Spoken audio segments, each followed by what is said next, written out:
एक पुरानी कथा है कि शनिदेव और लक्ष्मी जी दोनों थोड़ा बहस में पड़ गए थे कि मैं सर्वश्रेष्ठ हूँ और मैं सर्वश्रेष्ठ हूँ, और ये भी कि विष्णु जी जिसको बोल देंगे कि तुम बेहतर हो वो मान लिया जाएगा।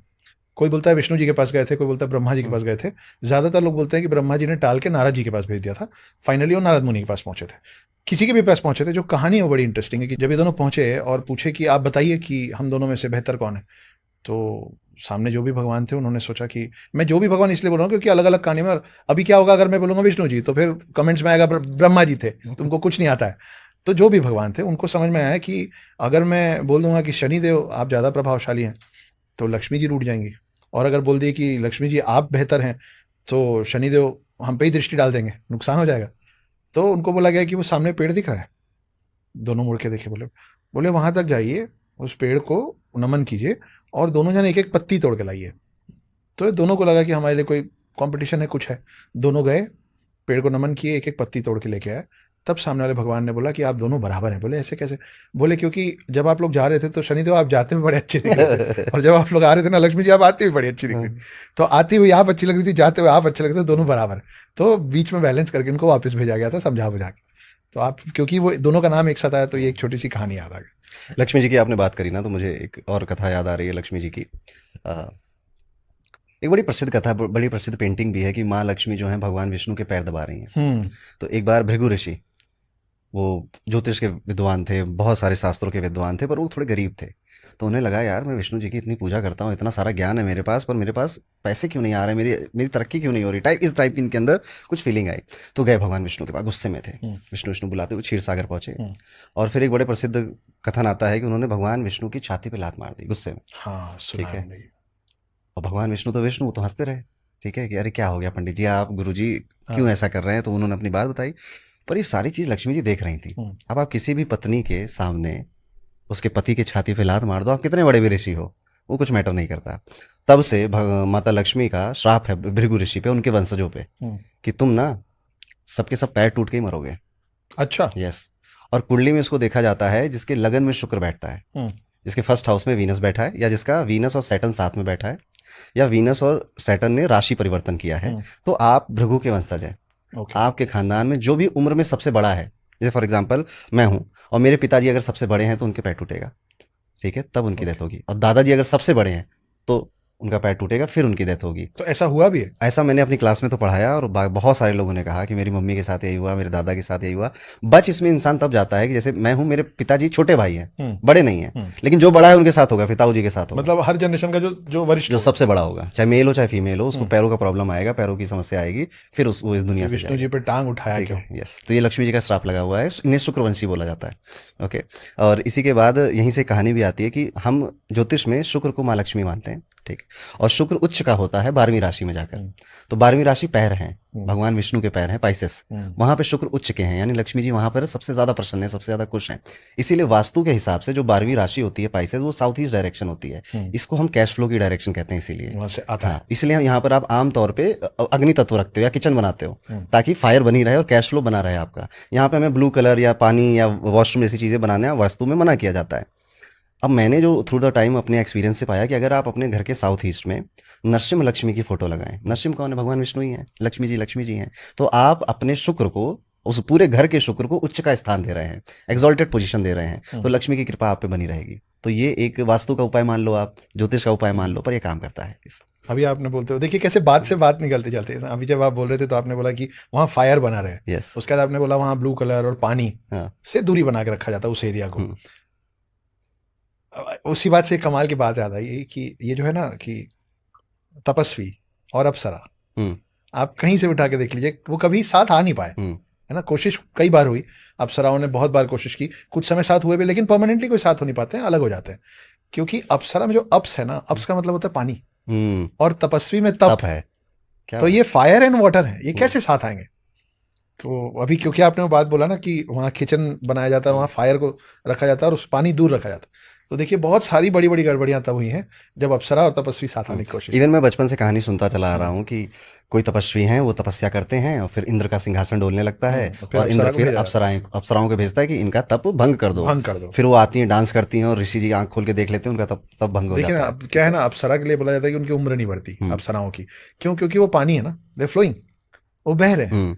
और तपस्वी जो है वो तप कर रहा है, उसके अंदर फायर बहुत है। Yes yes. तो और आप ऐसी बहुत सारी कहानियां हैं जिसमें कोई तपस्वी है जिसने साधना करी है, उसके बाल सफेद हो जाते हैं। हाँ, समय के पहले हाँ, सफेद हो वो जाता बूढ़ा हो जाता है। है, ठीक जल्दी है। बूढ़ा होता आई थिंक मैं सदगुरु का ही कोई देख रहा था बायोपिक, उसमें था कि उनकी उम्र बहुत ज़्यादा बढ़ गई जब वो तपस्या किया, डीप मेडिटेशन में थे, बाद में ठीक हो गए। ठीक है, तो ऐसा मैंने देखा है। यहाँ से एक बात निकल कर आती है अक्षय जी की, ये कि जब जब आप अपने मन को कंट्रोल करने जाओगे, जब जब आप तपस्वी की तरह तब करोगे कि मुझे अपने सेंसेस का, इंद्रियों का कंट्रोल अब मैं रखूंगा, ये 5 इंद्रियां जो हमारी आँख, नाक, जिह्वा, कान, हमारी त्वचा, तब तब अप्सराएं आएंगी। हम्म।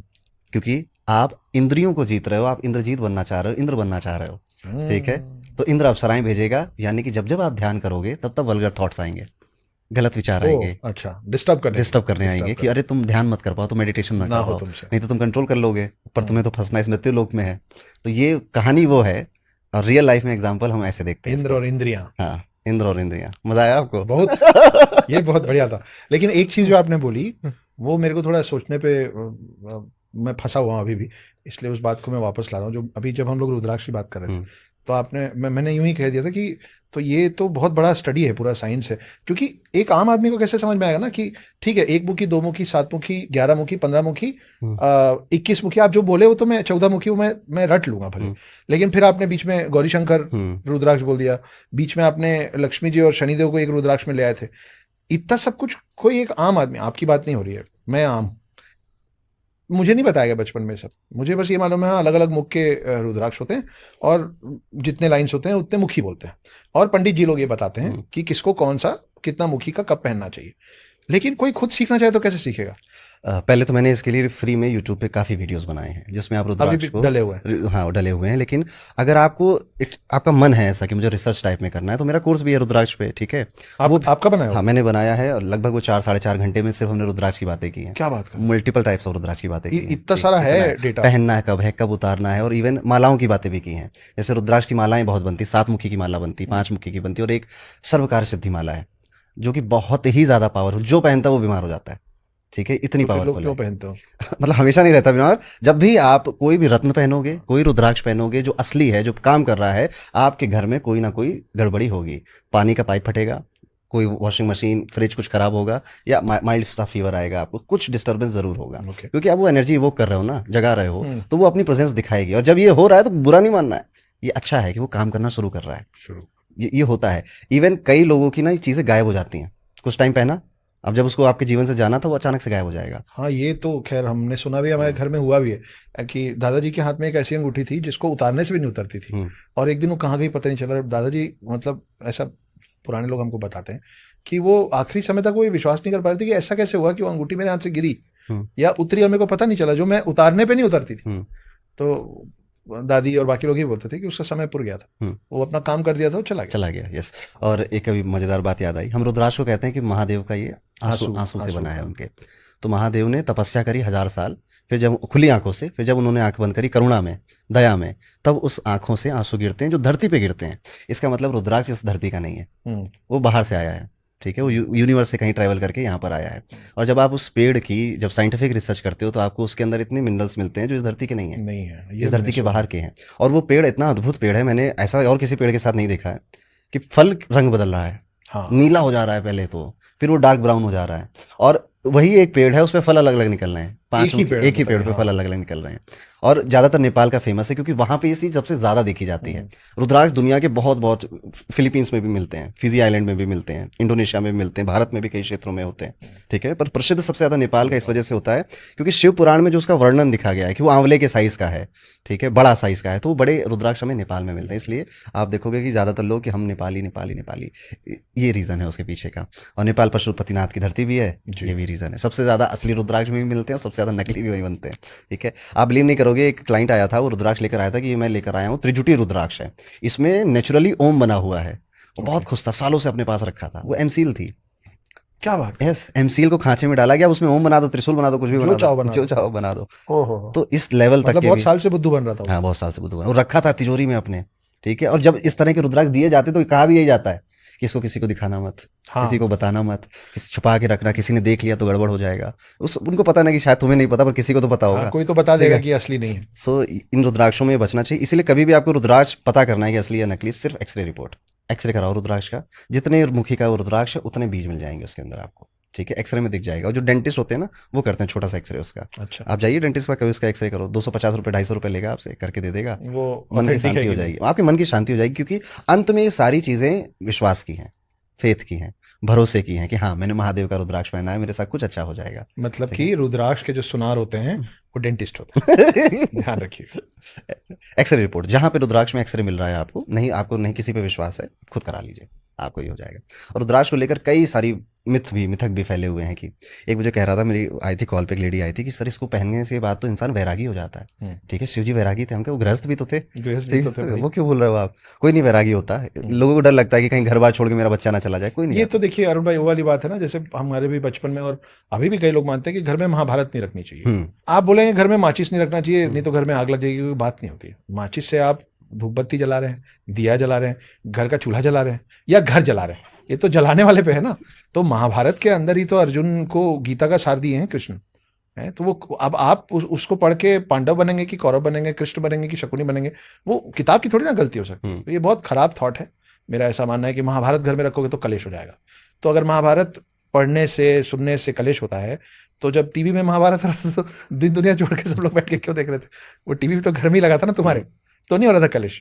तो ये सब कुछ गलत मिथ्या है जिसको तोड़ने की जरूरत है। मेरे को लगता है जैसे रामायण हो, जैसे गीता होती है, वैसे हर घर में महाभारत होना चाहिए। महाभारत में बहुत सारी अच्छी चीजें हैं। जरजोरू गुलाम, जरजोरू जमीन के लिए कैसे झगड़े होते हैं, अब भाई भाइयों में क्या क्या हो सकता है, उसको कैसे रोका जा सकता था, उसका क्या नुकसान हुआ, उसमें कौन कौन उतरे थे, कौन कौन किस थॉट से उतरे थे, किसकी किसकी तरफ से उतरे थे, किसको किस तरीके से मारा गया था, उनका बैकग्राउंड स्टोरी क्या था, कितना कुछ है सीखने।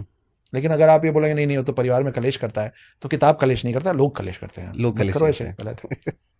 महाभारत में तो श्री कृष्ण, पहले तो मैं ना उनमें फंसा रहता था कि अर्जुन को फेवरेट कैरेक्टर बनाऊं कि कर्ण को बनाऊं, ठीक है। फिर मैंने सेफ साइड ढूंढ लिया है कि श्री कृष्ण को बनाता हूं, ठीक है। ऐसा कैरेक्टर, इनको महाअवतार बोला गया या फिर पूर्ण अवतार बोला गया श्री कृष्ण को, भगवान विष्णु का, कि ये ऐसा इंसान होना चाहिए, और कलयुग के लिए तो ऐसा ही होना चाहिए। जैसे आप भगवान श्री राम को देखोगे ना, तो एकदम मर्यादा से है, नियम से चलना है, कानून से चलना है। वो सूर्य को रिप्रेजेंट कर रहे हैं। देखिए ज्योतिष में भी सूर्य क्या, राजा है, राजा को राजा का धर्म निभाना है, ठीक है। आप ऐसा राजा नहीं चाहोगे कि जो अपनी वाइफ की बात ज्यादा सुने और प्रजा की बात ना सुने, ठीक है। इसलिए वो जो उत्तर रामायण में आते है कथा, ठीक है, कि धोबी वाली जो कथा आती है, उन्होंने प्रजा की सुनी, ठीक है। वो अग्नि परीक्षा भी इसलिए कराई कि प्रजा देख ले कि भाई तुम्हारी रानी है, सब ठीक है, ओके। तो एक वो राजा है, एक ये श्री कृष्ण है, ठीक है। ये कब क्या करेंगे किसी को कुछ नहीं पता। इनको ज्योतिष में हमने चंद्रमा का अवतार बोला कि ये चंद्रमा को रिप्रेजेंट कर रहे हैं। इनका चंद्रमा क्या, मूडी है, ठीक है। उसका जब जो मन कर रहा है वो छल भी करेगा, वो धर्म भी ले आएगा बीच में। जिस युद्ध में ना लड़ने की कसम खाई थी, उसी युद्ध में पहिया भी उतार दिया, पहिया लेके भी दौड़ पड़े भीष्म पितामह की तरफ। महाभारत का युद्ध हो रहा है, इधर सेना खड़ी है, उधर सेना खड़ी है, लड़ाई होने वाली है, गीता का ज्ञान दे रहे हैं, ठीक है। तो ये ऐसा एक अवतार है जिस कब क्या करेगा किसी को कुछ नहीं पता, ठीक है। मुझे लगता है अरुण भाई कि वो एक कहावत है कि do in Rome as Romans do, है ना, कि आप जब जिस परिस्थिति में हैं, जिस जगह पे हैं, आपको उस परिस्थिति के अनुरूप होना पड़ेगा। आप अनुकूल होंगे तो नहीं चलेगा, सर्वाइवल ऑफ द फिटेस्ट, है ना। तो मुझे लगता है कि हर युग में जिस जिस स्वरूप में विष्णु जी आए हैं, उस समय की वही जरूरत रही, इसलिए वही आए, है ना। तो ये कृष्ण जी उस समय के हिसाब से सही थे। अगर मैंने पहले भी बोला कि अगर महाभारत में भाई विष्णु जी को तो मालूम था कि राम भी मैं ही हूँ और कृष्ण भी मैं ही बन रहा हूँ, तो फिर वो महाभारत वाले समय में राम बन के क्यों नहीं वापस आ गए, है ना। ये तो मैं डिसाइड करूंगा ना, मेरे को कब तक दाढ़ी रखनी, कब हटा देनी है। तो मैं वापस, मतलब विष्णु जी राम बन के ही महाभारत में इसलिए नहीं आए क्योंकि विष्णु जी को मालूम था कि अब मेरा कौन सा रूप इस समय के अनुरूप है। मैं राम बन के आऊंगा तो पांडव हार जाएगा, धर्म युद्ध हार जाएगा, सही साइड, है ना। क्योंकि राम वो करेंगे नहीं जो कृष्ण कर सके, लेकिन वो कृष्ण उस समय के लिए ठीक थे। आज के लिए तो वो कृष्ण भी आजकल राम जैसे हो गए हैं, क्योंकि ठीक है अब वो जो भी किए जैसा भी था, लेकिन उनके भी कुछ उसूल थे, उनके भी। आज तो हर कोई बिन पेंदी के है ना, हर कोई, कि इधर तो इधर, उधर तो उधर। तो अब विष्णु जी जो बन के आएंगे कल की अवतार, वो कृष्ण नहीं हो सकते। वो उस समय के लिए ठीक थे, इस समय के लिए वो भी ठीक नहीं है। देखते हैं। मैं महाभारत का जब कहानियां कहीं ना कहीं से आई जाती पड़ता है। तो मुझे एक सवाल का जवाब मिल गया। बताइए। सवाल है कि मैं सबका अच्छा करता हूँ, मैं सबका भला करता हूँ, सबकी मदद करता हूँ, पर मेरे साथ ही गलत क्यों होता है? हम्म, ये सवाल है। जवाब श्री कृष्ण ने खुद दिया। आपको वो कथा याद होगी जब श्री कृष्ण ने कहा जिसको मेरी हेल्प चाहिए वो कल मेरे महल आ जाए मुझसे मिलने, और जो सबसे पहले आएगा मेरी औक्षणी सेना उसकी हो जाएगी। हाँ, तो दुर्योधन भी निकला, अर्जुन भी अर्जुन भी निकले। निकले। दुर्योधन पहले पहुंच गया, और पहले पहुंचने के बाद अपने अहंकार में वो श्री कृष्ण के सर के पास खड़ा हो गया। अर्जुन थोड़ा लेट आए, और वो हाथ जोड़कर श्री कृष्ण के पैरों पैर के के पास, पास और खड़े। श्री कृष्ण सो रहे हैं। श्री कृष्ण जब उठते हैं तो पहले अर्जुन को देखते हैं, ठीक है, तो कहते हैं कि मैंने तो पहले अर्जुन को देखा, तुम बगल में खड़े थे, तुम्हें नहीं देख पाया, तो मेरी सेना तो अर्जुन को मिलेगी।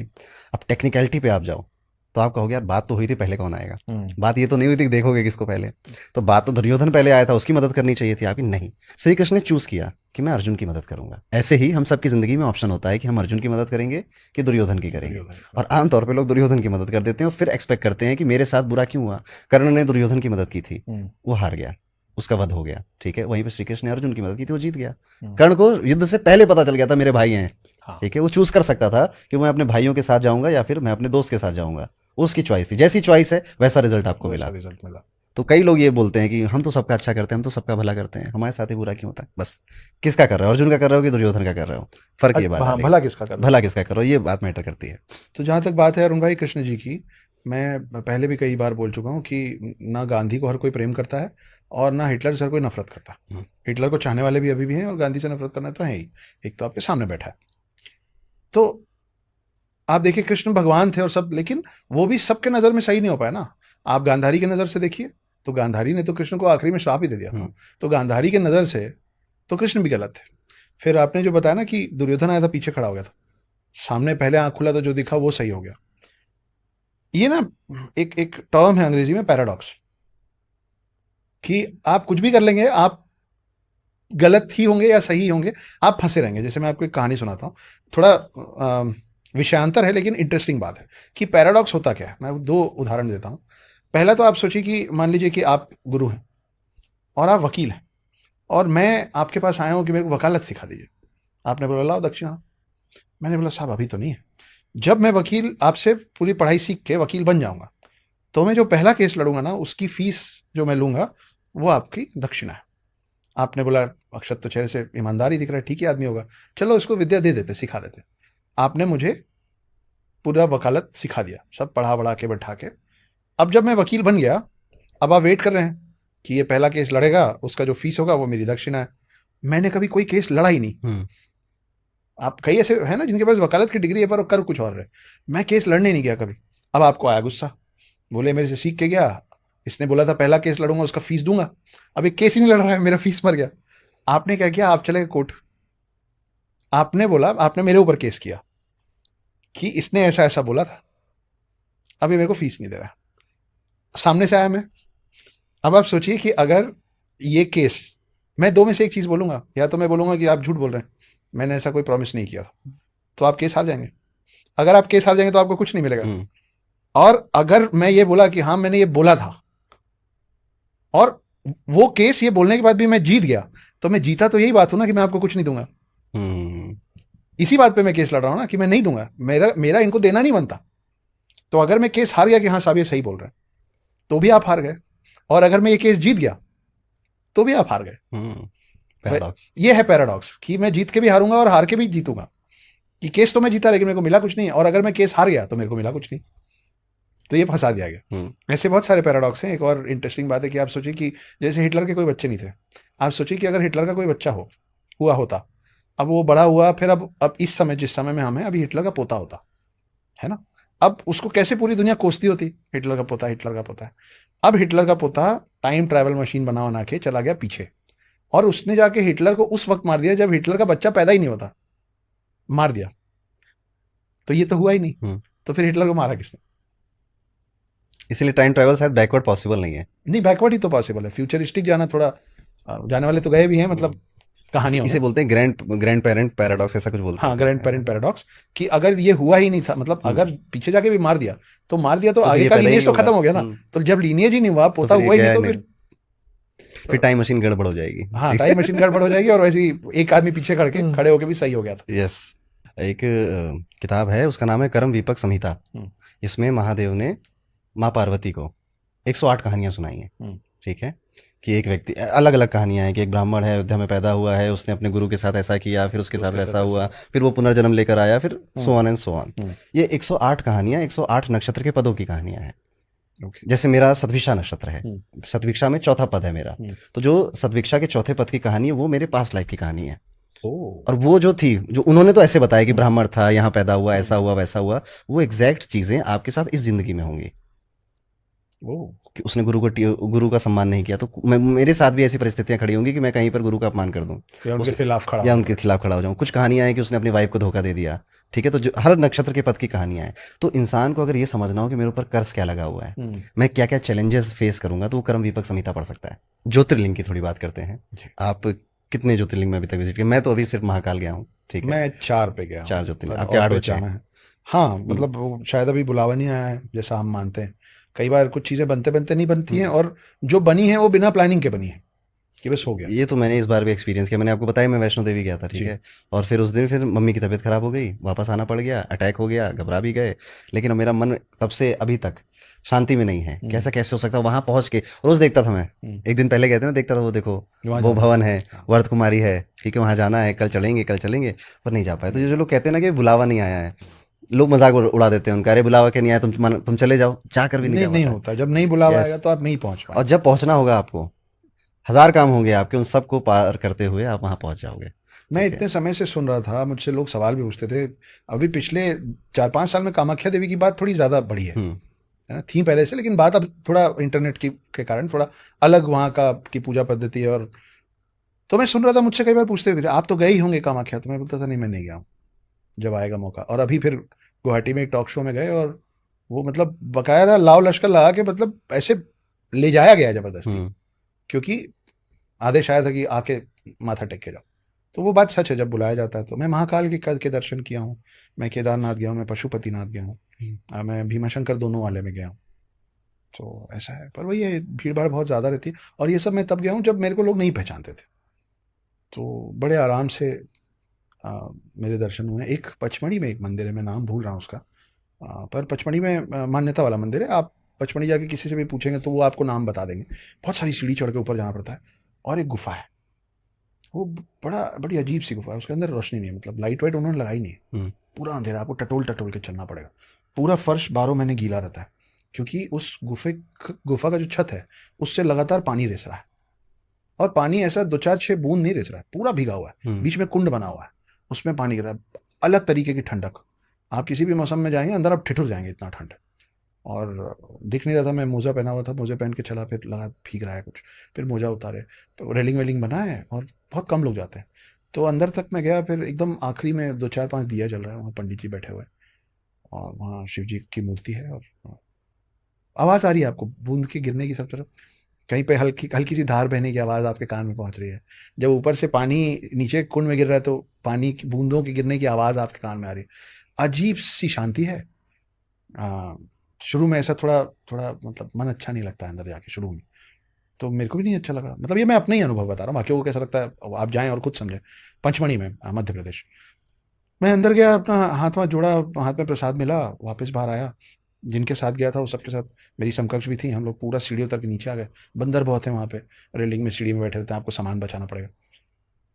नीचे आए, जब वापस जूता मुझे पहन रहे थे, तो मैं अपने सब साथियों को बोला कि, क्योंकि चढ़ने में उतरने में थोड़ी थकान हो जाती, तो मैं बोला मैं एक बार और हो के आता।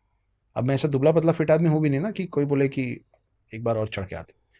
तो मैं बोला, मेरे को पता नहीं क्या हुआ, वो ना ऐसा हो रहा था कि मैं नहीं आ पाऊंगा यहाँ वापस। मेरा मन बोल रहा था कि बॉस, अब अगली बार तू नहीं आएगा यहाँ पे, तो तू वापस ऊपर जा, एक बार और देखा। मैं वापस ऊपर गया। फिर मैं और 10-15 मिनट उसके अंदर अकेले समय बिताया। ऐसा भी नहीं कि मूर्ति के सामने, कहीं कोने में मैं चुपचाप बस खड़ा होता, पता नहीं क्या ऑब्जॉर्व कर रहा था, क्या एहसास कर रहा था। पर मैं आया, मैं, और ना, एक तलब उठती है मेरे को वहां जाने की। ऐसे ऐसा होता है कि आप समझ रहे, मेरे को खुजली मचती कि मेरे को वहां जाना है फिर से। और मैं जा नहीं पा रहा हूँ। 5 साल हो गया, 5-6 साल हो गए, जबकि मैं, मेरा परिवार इंदौर में रहता है। हम्म। 5 घंटे दूर है पचमढ़ी, और हिल स्टेशन है। 4 लोगों को बैठा के घूमने के नाम से जाया जा सकता है, पर मैं पहुंच नहीं पा रहा हूँ। बुलावा नहीं आ रहा है। आपने जैसे गर्भगृह की बात करी ना, तो किसी भी मंदिर में गर्भगृह होता है, वहाँ लाइट नहीं लगाते हैं, जी, जानबूझ के लाइट नहीं लगाई जाती वहाँ पे, क्योंकि गर्भगृह की अगर आप लाइट लगा दोगे तो गर्भगृह की एनर्जी डिस्टर्ब होती है। हाँ, तो आप जितने भी गर्भगृहों में जाएंगे, जो प्रसिद्ध मंदिरों के, वहाँ बहुत कम ही या ना के बराबर आपको बिजली मिलेगी। वो लगा नहीं सकते क्या? वो सब लगा सकते हैं, पर वो जानबूझ के वहाँ पे नहीं लगाया जाता गर्भगृह के लगा नहीं अंदर, सकते। कि वो जैसा है उससे वैसा उसकी उसकी सेंटिटी बनी रहे। ये तो होना भी चाहिए ना, आप हर चीज़ को डिस्टर्ब क्यों करना है आपको? वैसे भी ज़्यादा कुछ छोड़ा नहीं है हम्म, आपने, तो आपने मतलब ये नहीं ना, हम लोग सब। हम्म। तो खैर सही बात है। क्या लग रहा है आपको कि ये जो हमारी नई जनरेशन आएगी, ये कितनी धार्मिक होगी? हमसे ज़्यादा होगी, हम्म, हमसे ज़्यादा होगी। इंटरनेट पे बहुत सारे लोग ये बोल सकते हैं लगातार कि इंटरनेट ने ये बिगाड़ दिया, इंटरनेट ने वो बिगाड़ दिया, बिगाड़ रहा होगा। किसी भी चीज़ का सिर्फ अच्छा अच्छा नहीं होता है, सिर्फ बुरा बुरा भी नहीं होता है। लेकिन मुझे लगता है कि इंटरनेट की वजह से आपके और मेरे जैसे लोगों को बहुत सारे यूथ के कान मिले हैं, बहुत सारी यूथ की आंखें मिली हैं, और हम लोग कई लोगों की सोच को पॉजिटिवली प्रभावित कर पा रहे हैं। और ये इंटरनेट के बिना, इंटरनेट मतलब ये सब आ गया ना, पॉडकास्ट आ गया, यूट्यूब आ गया, इंस्टाग्राम आ गया। साइंटिफिकली तो मैं ये मान के चल रहा हूँ कि अब बड़ा मुश्किल होगा आने वाली जनरेशन को, या अभी जो 20 साल के हैं, 15 साल के हैं, 30 साल के हैं, उनसे तर्क वितर्क करना कि तुम लोग जो मान्यता रखते हो सब बिना सर पैर का है, ये सब कुछ नहीं होता है। तो वो दे विल फाइट। हम आई नेवर फॉट। जब मैं उस उम्र का था मेरे को नहीं थी समझ। एक और चीज़ इस पे मेरे को जोड़ना है, और ये सारे हिंदू यूथ, क्योंकि हम यूथ की बात कर रहे थे, ये आप सबके लिए यार, जितने भी हिंदू यूथ सुन रहे हैं, आपके इर्द गिर्द कहीं भी आप कभी भी जाएं, कहीं भी आप थोड़ी अपने आँख कान खोल के रखिए, आपको कई ऐसी बिल्डिंगें दिखेंगी, खास करके पुरानी 90s की बिल्डिंग्स। वो फ्लैट के रेसिडेंसेस हो सकते हैं, वो कोई पुराना शॉपिंग एरिना हो सकता है, कोई बिल्डिंग, मैं मॉल नहीं बोलूँगा, जैसे पुराने शॉपिंग कॉम्प्लेक्सेस होते थे वो हो सकते हैं। आपको कई बार ऐसे बाउंड्री वॉल्स मिलेंगे इधर उधर, जहाँ पे लोगों ने ना भगवानों के टाइल्स लगा रखे, आसपास लिख दिए यहाँ थूकना मना है, और वहाँ टाइल्स लगा हुआ है। आपको पुरानी बिल्डिंगों की सीढ़ियों में मिलेगा, आप जब जहाँ जहाँ टर्न लेंगे ना, जितनी बार वो सीढ़ी मुड़ेगी, वहाँ पे आपको गणेश जी, लक्ष्मी जी, शिव जी, विष्णु जी, राम जी, कृष्ण, सरस्वती जी, ये सबके एक एक सिंगल टाइल में फोटो बने हुए मिलेंगे। और वहाँ लिखा रहेगा कि यहाँ, मैं ये हवा में नहीं बोल रहा, मैंने 100 बार देखा है, यहाँ पेशाब करना मना है, यहाँ थूकना मना है, यहाँ गंदगी करना मना है। वो जिसकी भी बिल्डिंग है, वहाँ का, उस बिल्डिंग का जो भी मैनेजमेंट है, और अगर आपकी बिल्डिंग में वो है और आपका मैनेजमेंट सुन रहा है, तो ये कर लीजिए, नहीं तो मैं जो बोल रहा हूँ किसी दिन कोई और कर जाएगा। आप उस मैनेजमेंट के पास जाइए, उनको अल्टीमेटम दीजिए कि हम आपको 15 दिन का समय दे रहे हैं ये सब हटा देने के लिए। और ये मैं पूरे देश से बोल रहा हूँ कि 15 दिन का वक्त दे रहे हैं, यहाँ से ये हटा दीजिए। अगर 15 दिन में नहीं हटेगा तो हम, हमारे दोस्त यार आएंगे, हॉकी बैट लेके आएंगे, आपको तोड़ने नहीं, टाइल को तोड़ने। वहाँ का वो टाइल तोड़ दीजिए, मैं बोल रहा हूँ भगवानों के टाइल तोड़ दीजिए, है ना। इसका अलग से क्लिप काटेंगे तो आई एम सॉरी, लेकिन आपके भगवानों की जगह वो नहीं है। आपके भगवानों का काम सिर्फ ये नहीं बच गया है कि वहाँ पे कोई थूके नहीं, इसलिए भगवान की, आपने कभी जीसस की का टाइल बना हुआ देखा है? कभी आपने कोई टाइल देखा जिसमें 786 लिखा हो या अल्लाह लिखा हो और लगा हुआ है? कभी आपने किसी भी और समुदाय, किसी भी और धर्म के भगवानों का टाइल लगा हुआ देखा है ऐसी जगहों पे? आपके भगवानों का टाइल क्यों लगा हुआ है वहां पे? तो मैनेजमेंट के पास जाइए, बिल्डिंग ओनर के पास जाइए, जिसके आसपास है उसका करता धरता जो है उसके पास जाइए, बोलिए बॉस 15 दिन बहुत होता है टाइल बदलवा देने के लिए, ये टाइल चेंज कर देना। अगर नहीं होगा तो हम बैट और हॉकी और जो भी चीजें मिलेगा वो लेके आएंगे, हम वो टाइल्स तोड़ेंगे, और वो टाइल जितने का होगा उतना पैसा हम आपको दे के जाएंगे। नया टाइल, टाइल हमारे पैसे से टाइल लगवा लो, कोई बात नहीं, लेकिन ये टाइल नहीं लगाना चाहिए। तो आपको अगर वो किसी भी सार्वजनिक जगह पे भी, किसी भी बाउंड्री वॉल में दिखे, यहाँ कचरा नहीं करना है और वहाँ भगवान, अगर किसी ने हाथ से कोई पेंटिंग बना के लगा दी भगवान की, 100 रुपए का नहीं आता यार एक डब्बा वो डिस्टेम्पर और पेंट का, जाओ उसको पोत दो, उसके ऊपर पोत दो, किसी को 100 रुपए दो और 100 रुपए का डब्बा दो उसको, 1000 रुपए के अंदर है, तुम 10 दोस्त खड़े हो गए ना, 100 100 रुपए मिलाओगे ना, 1000 रुपए खड़े हो जाते। हटवाओ, भगवानों का एक स्थान है, और वो स्थान तुम्हारी तुम्हारी बिल्डिंगों की सीढ़ियाँ, तुम्हारे पार्किंग स्पेस में थूकने का कोना, कचरा ना डालने का बाउंड्री वॉल, ये तुम्हारे भगवानों की जगह नहीं। प्लीज़ आसपास देखो, और जहाँ दिखे ये करो, करो। मैं कहाँ कहाँ जाऊँगा, मेरे जैसे लोग कहाँ कहाँ जाएंगे, अपना एरिया तो ठीक करो कम से कम। सिर्फ यही नहीं, जो मैं शुरू में पढ़ाता था ना वास्तु, तो लोगों को पंचमुखी हनुमान अपने गेट के ऊपर लगा दिए, गणेश जी गेट के ऊपर लगा दिए, ये भी एक वो है, उनको वो लगाते अच्छे भाव से ही है, ठीक है, पर ये क्या है, तुम अंदर एसी में बैठे हो, वो वहाँ धूप खा रहे हैं, कोई कबूतर आके पॉटी करके चला जा रहा है, साफ करने भी नहीं जा रहा है कोई। अरे आप रोज ठीक है, अगरबत्ती नहीं लगा सकते यस, वहां पे? इतने ऊपर बना दिया ना कि आप रोज वहां पे साफ करने भी नहीं जा सकते हो। तो ये भी लोगों को नहीं करना चाहिए, बिल्कुल जिनका है वो बड़े सम्मान से उनको उनकी जगह पे बैठाना चाहिए। आपके घर में पूजा घर होता है, मंदिर घर के बाहर होता है, ठीक है, तो पूजा घर में जो बैठे हैं उसका रिलेशन आपका अपना है, पर्सनल है, आत्मीय है, ठीक है, डायरेक्ट है। उसको शो ऑफ नहीं करना है, या फिर किसी घर के बाहर आ गया कि वो चौकीदार नहीं है आपके। इवन इससे हाँ यार। नुकसान होता है। जब भगवान श्री गणेश विनायक के रूप में थे और वो चौकीदारी कर रहे थे माँ पार्वती की, कोई आ नहीं सकता अंदर, हम्म, ठीक है, तो उन्होंने किसी को नहीं आने दिया, और फिर अपने ही पिता से लड़ाई हो गई। तो जब भगवान गणेश को आप लगाओगे ना, द्वारपाल बनाओगे, तो पिता पुत्र की लड़ाई होगी घर में, ये पिता देखो पुत्र ये की भी एक लड़ाई होगी घर पर्सपेक्टिव है में। कि किसी दिन शिव जी आना चाहेंगे तो देखेंगे कि अरे यार ये बैठे, मैं ही वापस लौट जाता हूँ, कौन अपने पुत्र से लड़े। तो ये आपके भगवान हैं, आपके आराध्य हैं, आपके चौकीदार नहीं है। और ठीक है, वो मान्यता अपनी जगह है कि भाई बाहर लगाओ तो फिर उसका रख रखाव करो ना ठीक से। हम्म, हैं, ये घुटने के नीचे कैसे टाइल लग सकता है कि आते जाते लोग थूके नहीं। सोचो वो लोग जो तुम्हारे भगवानों को नहीं मानते हैं, वो उन टाइल्स को, उन तस्वीरों को देख के स्पेशली थूक के जाएंगे। उनको तो तुम मौका दे रहे हो थूकने का। तो जो चाहते हैं कि आपके भगवानों का तिरस्कार हो, उनको तो आप अपने हाथ से मौका दे रहे हैं ऐसी जगहों पे टाइल्स लगा के और उनकी पोस्टर्स और फोटोज बना के की। और करेंगे वो तो अपने भगवान आपकी रक्षा करते हैं, वो कॉस्मिक लेवल पे करते हैं। यहाँ पे तो आपको भी अपने भगवानों की रक्षा करनी पड़ेगी ना। तो आप अपना काम नहीं करोगे तो आप क्यों मान रहे हो कि आपका भगवान आपका काम करेगा? नहीं करेंगे। उनका काम कीजिए, उनको यहाँ उनको सुरक्षा प्रदान कीजिए, वहाँ फिर वो आपको सुरक्षा प्रदान करेंगे। बड़ी अच्छी बात की आपने। अक्षय जी, कहीं घूमने का प्लान है आपका कि यार इस पवित्र स्थल पे या यहाँ धार्मिक मैं जगह बहुत पे? सारी जगह जाना चाह रहा हूँ अरुण भाई, और वो चालू होगा मेरा अगले महीने से, क्या है क्योंकि कोई, इस महीने मैं कौन सी अपनी जगह अगली है? किताब खत्म कर रहा हूँ।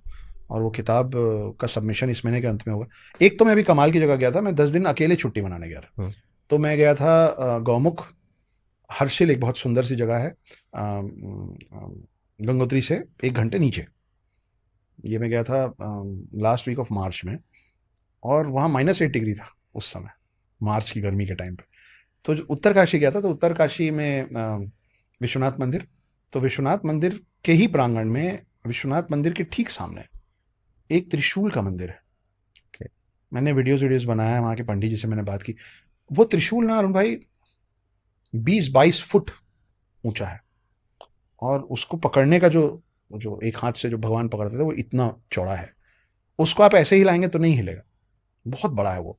लेकिन मैं उसको देखा, और वो ऊपर का जो छत है उसमें घुस रहा है, स्क्रैचेस हैं उसके ऊपर, उसके एज से। तो मैं पंडित जी से बात कर रहा था, तो पंडित जी मेरे को 2-3 कमाल की बात बताए। मैं आपको इसके वीडियोस दे दूंगा, आप लोग चाहेंगे तो डाल दीजिएगा या मिल जाएगा नेट पे। एक तो कि वो जो हैंडल है ना, वो अंदर कहाँ तक है वो आज तक किसी को पता ही नहीं है। ओके, वो कितने अंदर तक है वो नहीं पता। उसमें ऐसे मेटल्स हैं जो पृथ्वी के मेटल्स ही नहीं है उस त्रिशूल में। और ऊपर जब आप पहुंचे, वो दिखाए मेरे को, बोले अक्षर जी ध्यान से देखिए त्रिशूल में आपको और क्या दिख रहा है। मैं ध्यान से देखा तो मैं बोला त्रिशूल में हाँ और कुछ कुछ दिख रहा है। बोले मैं आपको काउंट करवाता हूँ, ये एक हथियार नहीं, ये कई हथियार हैं। मतलब कैसे? तो जहां पे वो हैंडल खत्म हो रहा था, जहां से त्रिशूल का 3 वो चालू हो हम्म, रहा था, उसके नीचे एक गोल था, वो चक्र था, प्रॉपर चक्र था। ठीक है। उसके बाद 3 का जो दोनों साइड का था ना, वो काली माँ का 2 खड़क था। ओके, और बीच का जो था वो तलवार था। तो अगर आप तलवार को देखेंगे तो जहां से आप तलवार को हम्म, पकड़ते हैं तो उसके ऊपर एक सर्कल रहता है हम्म, कि आपका हाथ उससे टकराया नहीं। वो जो सर्कल है वो चक्र है। नीचे से लेके ऊपर तक वो एक तलवार है, और चक्र के ऊपर जो 2 और निकला हुआ है वो काली माँ का खड़ग है। और उसके हैंडल में चक्र के नीचे परशु है। मल्टीपल वेपन है। सोचिए। हम्म, और वो अंदर कहां तक है नहीं मालूम, वो किस धातु का बना हुआ है नहीं मालूम। साइंटिस्ट आके कोशिश करके चले गए, और वो कब से है नहीं मालूम। सोचिए क्या हम अद्भुत लोग बात। बहुत कुछ नहीं मालूम। कुछ नहीं बहुत कुछ हम लोग को कुछ नहीं मालूम। हम्म, जब मैं जहां जाता हूं, अभी मैं गुवाहाटी गया, मैं नवोग्रह जैसा मैं मंदिर नहीं देखा था। मेरे को लगता है मेरे को बहुत आता है। हर बार मैं कहीं जाता हूं मेरे को लगता है नालायक हूं मैं, अभी तो कुछ नहीं आता, और सीखना है और सीखना मुझे हर दिन ऐसा लगता है, सही कह रहे हो आप, है ना। कि यही ज्ञान का श्राप कहते हैं इसे, हम्म। कि ये ऐसा श्राप है, भूख कभी खत्म ही नहीं हो सकती। ठीक है, भूख बढ़ती रहेगी, और हमेशा जब भी आपको होगा ना कि बहुत आएंगे, ज्योतिष में ऐसा हो जाता है कई बार कि अरे मुझे तो बहुत आ गया, मैं तो सालों से पढ़ रहा हूँ, ये है, वो है, फिर कोई एक नया सा कॉन्सेप्ट आ जाता है सामने, यार ये तो आता नहीं, मुझे कुछ नहीं आता। अरे ठीक है। कोई एक बच्चा आएगा, कोई एक अनपढ़ आएगा, और वो हम्म। एक ऐसा सवाल पूछेगा कि आप एकदम ब्लैंक हो जाएंगे कि हैं, अच्छा मैं पढ़ के आता हूँ। मैं समझ के आता हूँ। अभी आप मंदिर की बात कर रहे थे ना अक्षय जी, साउथ इंडिया में एक मंदिर है, सोमनाथपुरा का टेम्पल है वो, ठीक है। वहाँ पे स्कल्पचर्स में मूर्ति मिली है। इसकी फोटो मैंने, आप आ रहे थे ना तो मैंने बचा के रखी है, ये देखिए, ये एक स्कल्पचर की पेंटिंग। ओके। ये भगवान विष्णु है, ठीक है। महाविष्णु बोलेंगे इनको। और हम्म, बगल में उनके समकक्ष में लक्ष्मी जी बैठी हैं। ओके। और लक्ष्मी जी का पैर देखिए, और हम्म, उस पैर के नीचे देखिए, वहां पे आपको एक हाथी दिखेगा छोटा सा। तो इस हाथी ने एक कमल का फूल पकड़ रखा है, जिसपे माँ लक्ष्मी का पैर रखा है, और बगल में महाविष्णु बैठे हैं। ये बता रहा है महाविष्णु का साइज कितना है।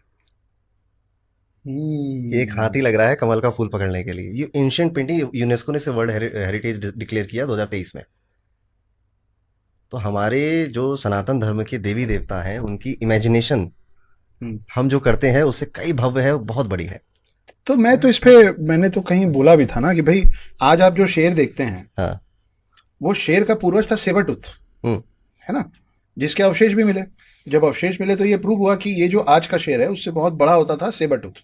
हम्म। वैसे ही आज का जो हाथी है जो अभी भी इतना बलशाली और इतना विशाल है, उसका जो पूर्वज था उसका नाम था मेहमत। मेहमत, हाँ। उसके भी अवशेष मिले हैं जो कि इससे और कई गुना बड़े होते थे। तो जब मेरे को अवशेष हाथी के पूर्वज का मेहमत का मिल रहा है, शेर के पूर्वज का सेबरटूथ का मिल रहा है, और मैं प्रूव कर पा रहा हूं कि इसका जो पिछला था वो ऐसा था, तो उसका भी तो कोई पिछला होगा और वो उससे भी बड़ा होगा ना। तो एरावत कैसे नहीं होगा जिस पे इंद्र बैठे हैं? और सेबरटूथ के पहले जो शेर होता होगा उसी पे ना दुर्गा बैठी होंगी। तो अगर सेबरटूथ का एक और पीछे का पूर्वज जो सेबरटूथ से भी बड़ा, खतरनाक और बड़ा होगा, तो सोचिए दुर्गा माँ कितनी बड़ी होंगी। उनका भी तो साइज होता होगा कुछ। तो फिर वहां से वो बात आ जाती है कि जो अभी सबसे बड़े अवशेष मिले हैं सांप के, उसको वासुकी इंडिकस बोला गया है, गुजरात में मिला है। उसका नाम साइंटिस्ट ने दिया वासुकी इंडिकस। ओके। तो अगली बार से आपको कोई भी बोले ना you are from the land of snakes, तो आपको बुरा नहीं मानना है कि सपेरों की दुनिया से आए हो, सपेरों के देश से आए हो, कि सांपों के देश से आए हो। टेक प्राइड इन इट, खुश हो जाइए, प्राउड फील कीजिए कि हाँ तो भाई मेरे शिव यहाँ रहते हैं। वासुकी सर्पों का राजा है, जो सबसे बड़ा अवशेष सांपों का मिला है उसको वासुकी इंडिकस का नाम दिया है, किंग ऑफ स्नेक्स। तो जहां शिव होंगे वहीं ना वासुकी होगा।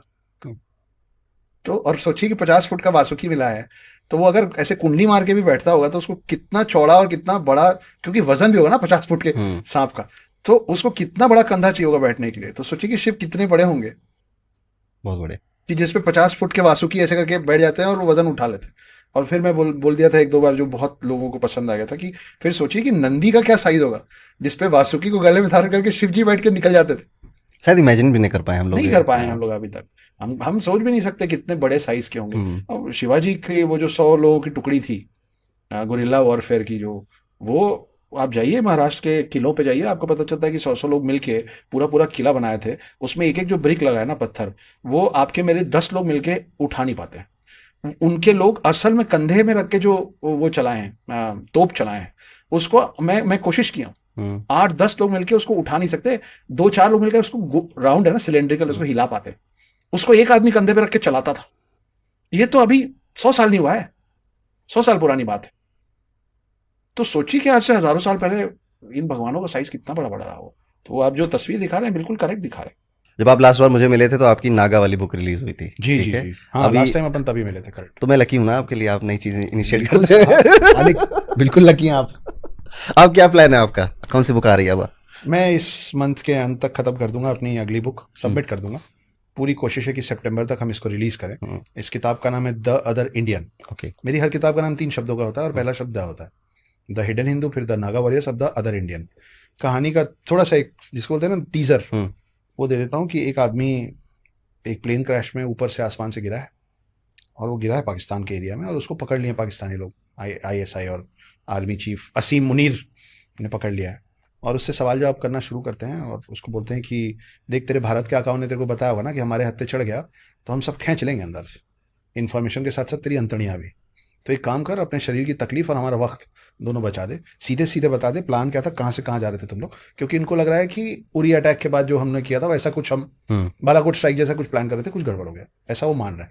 अभी आदमी जो पकड़ में आया है 40-42 साल का है, और प्रॉपर हिंदू है, जनेऊ कलावा सब बांधा हुआ है। तो वो समझाने की कोशिश करता है कि आप लोग गलत समझ रहे हैं। मैं तो उसको डांट देते, चुप, जितना पूछा उतना बता, सीधे सीधे बता प्लान क्या था, कहाँ से कहाँ जा रहा था। तो उसको समझ में आता है जो पूछ रहे हो बता देता हूँ। तो वो बोलना शुरू करता है। वो बोलता है कि मैं बैंगलोर से कराची जा रहा था इंडिया और ब्राज़ील के बीच में mains world cup cricket final match देखने। मैं बैंगलोर से कराची जा रहा था men's cricket world cup final match देखने। तो ये दोनों एक दूसरे को देखते हैं, जो इंटरोगेट कर रहे हैं हंसते हैं, बोलते हैं मजे ले रहा है ये आदमी। बोले देख बेटा, पहली बात तो कि ब्राजील क्रिकेट खेलता नहीं, फुटबॉल खेलता है। चल खिलाया, अभी कोई वर्ल्ड कप नहीं चल रहा है, चल कराया।